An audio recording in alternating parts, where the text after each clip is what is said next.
Asylum ਦੀ ਗੱਲ ਕਰਦੇ ਹਾਂ, ਬੇਸਿਸ ਹੁੰਦੇ ਆ, ਵੱਖ-ਵੱਖ ਆਧਾਰ ਹੁੰਦੇ ਅਸਾਈਲਮ ਦੇ ਜਿਹੜੇ ਆ ਉਹ ਕੇਸਾਂ ਦੇ, ਕਿਸੇ ਦਾ ਕੋਈ ਪੋਲੀਟੀਕਲ ਆ, ਕਿੱਦਾਂ ਆ। ਸੋ ਜੇ ਹਰਿਆਣੇ ਤੇ ਪੰਜਾਬ ਦੇ ਹਿਸਾਬ ਦੇ ਨਾਲ ਗੱਲ ਕਰੀਏ, ਕਿਹੜੇ ਜ਼ਿਆਦਾ ਬੇਸਿਸ ਦੇ ਉੱਤੇ ਆਪਾਂ ਨੂੰ ਇੱਥੇ ਜਿਹੜੇ ਅਸਾਈਲਮ ਦੇ ਕੇਸ ਨਜ਼ਰ ਆਉਂਦੇ ਆ? ਜ਼ਿਆਦਾ ਤਾਂ ਜਿਹੜੇ ਪੰਜਾਬ ਦੇ ਆ ਪੋਲੀਟੀਕਲ ਅਸਾਈਲਮ ਦੇ ਆ, ਮਾਨ ਪਾਰਟੀ ਵਾਲੇ ਕੇਸ ਆ। ਜਿਹੜੇ ਹਰਿਆਣੇ ਦੇ ਆ ਉਹ ਉਹਨਾਂ ਦੀ INLD ਪਾਰਟੀ ਆ, ਇੰਡੀਅਨ ਨੈਸ਼ਨਲ ਲੋਕ ਦਲ, ਉਹਦੇ ਕੇਸ ਆ। ਹੂੰ। ਉਹਨੂੰ ਇਹ ਨੈਲੋ ਵੀ ਕਹਿ ਦਿੰਦੇ ਆ ਕਈ ਵਾਰੀ। ਤੇ ਇਹ ਤੋਂ ਇਲਾਵਾ ਜਿਹੜੇ ਹੈਗੇ ਧਰਮ ਦੇ ਰਿਲੇਟਡ ਕੇਸ ਹੁੰਦੇ ਆ ਲੋਕਾਂ ਦੇ, ਕਨਵਰਜਨ ਦੇ, ਜਿੱਦਾਂ ਕੋਈ ਕ੍ਰਿਸਚੈਨਿਟੀ 'ਚ ਚਲ ਗਿਆ, ਹਨਾ, ਕੋਈ ਹੋਰ ਧਰਮ 'ਚ ਕਨਵਰਟ ਕਰ ਲਿਆ, ਜਾਂ ਕੋਈ ਅਧਰਮੀ ਬੰਦਾ, ਉਹਦਾ ਵੀ ਕੇਸ ਹੁੰਦਾ ਵਾ ਕਿ ਮੈਂ ਮੰਨਦਾ ਹੀ ਨਹੀਂ ਕਿਸੇ ਚੀਜ਼ ਨੂੰ, ਹੂੰ, ਹੂੰ, ਹੂੰ, ਉਹ ਹੂੰ। ਕੇਸ ਆ। ਤੇ ਜਾਤ ਪਾਤ ਵਾਲੇ ਬੜੇ ਕੇਸ, ਦਲੇ ਤਲੇ ਹੋ ਗਏ, ਚਮਾਰ ਵਾਲੇ ਹੋ ਗਏ, ਇਦਾਂ ਦੇ ਕੇਸ ਕਾਫੀ ਜ਼ਿਆਦਾ ਜਿਹੜੇ ਹੈਗੇ ਆ ਕਿ ਉਹਨਾਂ ਨੂੰ ਸਮਾਜ 'ਚ ਰਹਿਣ 'ਚ ਕੀ ਪ੍ਰੋਬਲਮ ਜਿਹੜੀ ਉੱਥੇ ਆਉਂਦੀ ਆ ਇੰਡੀਆ ਦੇ ਵਿੱਚ। ਹੂੰ, ਹੂੰ, ਤੇ ਉਹ ਐਕਚੁਅਲੀ ਥੋੜੇ ਸੌਖੇ ਵੀ ਹੁੰਦੇ ਆ ਕੇਸ, ਕਿਉਂਕਿ ਉਹਦੇ ਤੁਹਾਨੂੰ ਕੰਟਰੀ ਕੰਡੀਸ਼ਨਸ ਵਗੈਰਾ ਮਿਲ ਬਹੁਤ ਜਾਂਦੀਆਂ, ਕਿਉਂਕਿ ਉਹਦੀ ਜਿਹੜੀ ਖਬਰਾਂ ਕੋਈ ਨਾ ਕੋਈ ਇੰਡੀਆ 'ਚ ਤਾਂ ਲੱਗੀਆਂ ਹੀ ਰਹਿੰਦੀਆਂ ਹੂੰ, ਕਿ ਹੂੰ, ਏਦਾਂ ਹੂੰ। ਉਦਾਂ ਕਰਤਾ, ਹਨਾ। ਬਿਲਕੁਲ। ਸੋ ਉਹਦੇ ਕਾਫੀ ਜਿਹੜੇ ਕੇਸ ਹੈਗੇ ਆ। ਕਾਸਟ ਸਿਸਟਮ ਦੇ ਵੀ ਲੇਟਲੀ ਕੇਸ ਕਾਫੀ, ਜਿਹੜੇ ਸੇਮ ਧਰਮ ਦੇ ਵਿੱਚ ਜਾਤ ਪਾਤ ਦੇ, ਜਿਹੜੇ ਜਿੱਦਾਂ ਸਿੱਖ ਸਮਾਜ ਆ, ਜੇ ਸਿੱਖਾਂ ਦੇ ਵਿੱਚ ਹੀ ਜਿਹੜਾ ਜਾਤ ਪਾਤ ਜਿਹੜਾ ਚੱਲਦਾ, ਉਹਦੇ ਰਿਲੇਟਡ ਜਿਹੜੇ ਕੇਸ ਆ, ਲਵ ਮੈਰਿਜ ਨੂੰ ਲੈ ਕੇ, ਲਵ ਮੈਰਿਜ ਦੇ ਰਿਲੇਟਡ ਜਿਹੜੇ ਕੇਸ ਆ, ਆਨਰ ਕਿਲਿੰਗ ਦੇ ਜਿਹੜੇ ਕੇਸ ਜਿਹਨੂੰ ਕਹਿ ਦਿੰਦੇ ਆ ਕਿ ਕਿਸੇ ਨੇ ਵਿਆਹ ਕਰ ਲਿਆ ਕਿਸੇ ਨਾਲ, ਤਾਂ ਉਹਨੇ ਕਿਹਾ ਕਿ ਇਹ ਤਾਂ ਹੁਣ ਆਪਣੀ ਆਨਰ ਦੀ ਗੱਲ ਆ ਗਈ ਕਿ ਇਹਨੂੰ ਛੱਡਣਾ ਨਹੀਂ, ਹਨਾ, ਹੂੰ, ਹੂੰ, ਹੂੰ, ਉਹਦੇ ਕੇਸ ਆ ਗਏ।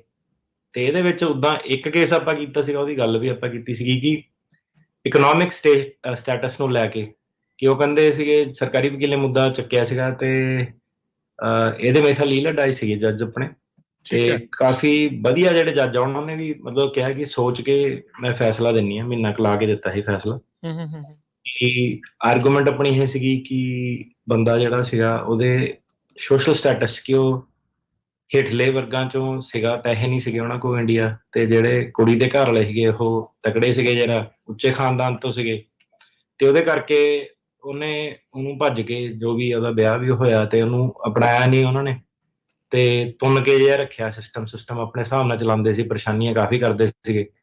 ਸੋ ਉਹਦੇ ਰਿਲੇਟਡ ਕੇਸ ਸੀਗਾ। ਤੇ ਸਰਕਾਰੀ ਵਕੀਲ ਹੋਣਾ ਦੀ ਆਰਗੂਮੈਂਟ ਸੀਗੀ ਕਿ ਇਹਨਾਂ ਨੇ ਤਾਂ ਹੁਣ ਪੈਸੇ ਬਣਾ ਲਏ ਆ ਅਮਰੀਕਾ ਆ ਕੇ, ਹੂੰ। ਤੇ ਡਾਲਰ ਬਣ ਗਏ ਆ ਹੁਣ, ਤੇ ਉਹ ਗੱਲ ਨਹੀਂ ਰਹੀ ਹੁਣ, ਤੇ ਗਰੀਬੀ ਜਿਹੜੀ ਦੂਰ ਹੋ ਗਈ ਆ। ਤੇ ਉਹਦੀ ਐਕਸਪਲੇਨੇਸ਼ਨ ਸੀਗੀ ਕਿ ਜਿਹੜੀ ਭਾਵੇਂ ਤੁਸੀਂ ਉਹ ਪ੍ਰੋਬਲਮ ਨੂੰ ਸੋਲਵ ਕਰ ਵੀ ਲਓ, ਜਿੱਦਾਂ ਹੁਣ ਕੋਈ ਉਹ ਕਹਿੰਦੇ ਆ ਕਿ ਕੋਈ ਹੁਣ ਦਲਿਤ ਸਮਾਜ 'ਚ ਪੈਦਾ ਹੋਇਆ, ਉਹ ਜਿਹੜਾ ਬੰਦਾ ਉਹ ਕੁਛ ਵੀ ਕਰੇ, ਉਹ ਆਪਣੀ ਜਿਹੜੀ ਜਾਤ ਆ ਉਹਨੂੰ ਚੇਂਜ ਨਹੀਂ ਕਰ ਸਕਦਾ, ਹਨਾ। ਤੁਸੀਂ ਕਿਸੇ ਨੂੰ ਆਪਣਾ ਧਰਮ ਚੇਂਜ ਕਰਨ ਲਈ ਨਹੀਂ ਕਹਿ ਸਕਦੇ, ਸੈਕਸ਼ੂਅਲ ਓਰੀਐਂਟੇਸ਼ਨ ਜਿਹੜੀ ਆ ਉਹ ਚੇਂਜ ਕਰਨ ਲਈ ਨਹੀਂ ਕਹਿ ਸਕਦੇ। ਤੇ ਉਹ ਕਹਿੰਦੇ ਕਿ ਪਰ ਇਹ ਜਿਹੜੀ ਪੈਸੇ ਆ, ਤਾਂ ਪੈਸੇ ਕਮਾ ਲਏ, ਤੇ ਆਪਣੀ ਜਿਹੜਾ ਕਿੱਤਾ ਬੰਦੇ ਦਾ ਪ੍ਰੋਫੈਸ਼ਨ ਆ ਉਹਨੂੰ, ਤੇ ਆਪਣੇ ਜਿਹੜੇ ਫਾਈਨੈਂਸ਼ੀਅਲ ਸਟੇਟਸ ਆ ਉਹਨੂੰ ਚੇਂਜ ਕਰ ਲਿਆ ਇਹਨੇ ਅਮਰੀਕਾ ਆ ਕੇ, ਹੁਣ ਇਹ ਵਾਪਸ ਜਾਊਗਾ, ਇਹਦੀ ਉਹ ਵਾਲੀ ਗੱਲ ਨਹੀਂ ਰਹੀ। ਸੋ ਉਹਦੇ ਵਿੱਚ ਆਪਣੀ ਸੀਗੀ ਆਰਗੂਮੈਂਟ ਇਹ ਕਿ ਜਿਹੜੀ ਸੋਚ ਹੈਗੀ ਹੈ ਇੱਕ ਬੰਦੇ ਦੀ, ਹੂੰ, ਹੂੰ। ਜਿਹੜੀ ਭਾਵੇਂ ਉਹ ਧਰਮ ਦੇ ਰਿਲੇਟਡ ਡਿਸਕ੍ਰਿਮੀਨੇਸ਼ਨ ਆ, ਜਿਹੜਾ ਹੁਣ ਇੱਕ ਐਵੇਂ ਬੰਦੇ ਨੂੰ ਖਿਆਲੀ ਪਲਾਓ ਨੇ ਬਣਾਇਆ ਹੋਇਆ ਕਿ ਮੈਂ ਬਾਕੀ ਕਿਸੇ ਹੋਰ ਬੰਦੇ ਨਾਲੋਂ ਵਧੀਆ ਵਾਂ, ਤੇ ਉਹ ਜਿਹੜੀ ਸੋਚ ਆ ਉਹ ਆਪਣੇ ਜਿਹੜੇ ਇੰਡੀਅਨ ਸਮਾਜ ਦੇ ਵਿੱਚ ਕਾਫੀ ਜ਼ਿਆਦਾ ਪ੍ਰਚਲਿਤ ਆ, ਤੇ ਉਹ ਜਾ ਨਹੀਂ ਸਕਦੀ, ਜਿਹੜੀ ਸ਼ਾਹੀਗਿਰੀ ਜਿਹੜੀ ਹੁੰਦੀ ਆ, ਆਪਾਂ ਰਾਇਲ ਆ। ਤੇ ਉਹਨੂੰ ਪੋਲੀਟਿਜ਼ਮ ਜੱਜ ਆ ਗਿਆ। ਨੂੰ ਸੁਣਿਆ ਉਹਨੇ ਕਾਫੀ ਹੂੰ। ਇੰਟਰਸਟਿੰਗ ਹੋ ਕੇ ਕਿ ਤੇ ਉਹਦਾ ਇਹ ਸੀਗਾ ਕਿ ਹੁਣ ਭਾਵੇਂ ਜਿੰਨਾ ਮਰਜ਼ੀ ਵਾਪਸ ਜਾਊਗਾ, ਜਿਹੜਾ ਕੁੜੀ ਦਾ ਪਿਓ ਆ ਉਹਨੂੰ ਇਹੀ ਲੱਗਣਾ ਕਿ ਯਾਰ ਇਹਨੇ ਏਦਾਂ ਕੀਤਾ ਸੀਗਾ, ਇਹਨੇ ਭਜਾ ਕੇ ਵਿਆਹ ਕਰਾਇਆ ਸੀਗਾ। ਸੋ ਉਹ ਗੱਲ ਦੀ ਰੜਕ ਜਿਹੜੀ ਹਮੇਸ਼ਾ ਰਹਿਣੀ ਆ। ਤੇ ਜਦੋਂ ਓਨਰ ਦੀ ਗੱਲ ਆ ਜਾਂਦੀ ਆ, ਤੇ ਫਿਰ ਬਹਾਨਾ ਭਾਵੇਂ ਕੋਈ ਵੀ ਹੋਵੇ, ਉਹ ਪੈਸੇ ਤੋਂ ਜਿਹੜੀ ਬਾਹਰ ਗੱਲ ਹੋ ਜਾਂਦੀ ਆ। ਉਹ ਕਹਿੰਦੀ ਕੇਸ ਦਿਖਾ, ਕੇਸ ਮੈਂ ਹੁਣ ਕਿੱਥੋਂ ਦਿਖਾਣਾ, ਤੈਨੂੰ ਆਰਗਿਊ ਨਹੀਂ ਕਿਸੇ ਨੇ ਕੀਤਾ ਹੁਣ, ਹੂੰ। ਪੋਲੀਟੀਕਲ ਪਾਰਟੀ ਵਾਲੇ ਕੇਸਾਂ ਤੋਂ ਅੱਗੇ ਵਧਣ ਫੇਰ ਹੀ ਤਾਂ ਲੱਗ ਉਹ ਆਉਣ। ਤੇ ਜੱਜ ਜੀ। ਸਾਹਿਬ ਨੇ ਮਹੀਨਾ ਲਾ ਕੇ ਜਿਹੜਾ ਸੋਚ ਕੇ ਕਿ ਸੋਚਣਾ ਪੈਣਾ ਇਸ ਕੇਸ ਦੇ ਬਾਰੇ, ਤੇ ਉਹਨਾਂ ਨੇ ਇਕਨੋਮਿਕ ਕਿੱਤੇ ਦੇ ਉੱਤੇ ਜਿਹੜਾ ਡਿਸਕ੍ਰਿਮੀਨੇਸ਼ਨ ਆ ਉਹਦੇ ਬੇਸ ਤੇ ਜਿਹੜਾ ਕੇਸ ਸੀਗਾ ਉਹ ਪ੍ਰੂਵ ਕਰਤਾ ਸੀਗਾ। ਸੋ ਐਲੀਟਿਜ਼ਮ ਆ ਗਿਆ ਵੀ, ਉਹ ਸਾਰਾ ਚੀਜ਼ ਦਾ ਜਿਹੜਾ ਉਹ ਫਰਕ ਹੈਗਾ ਆ।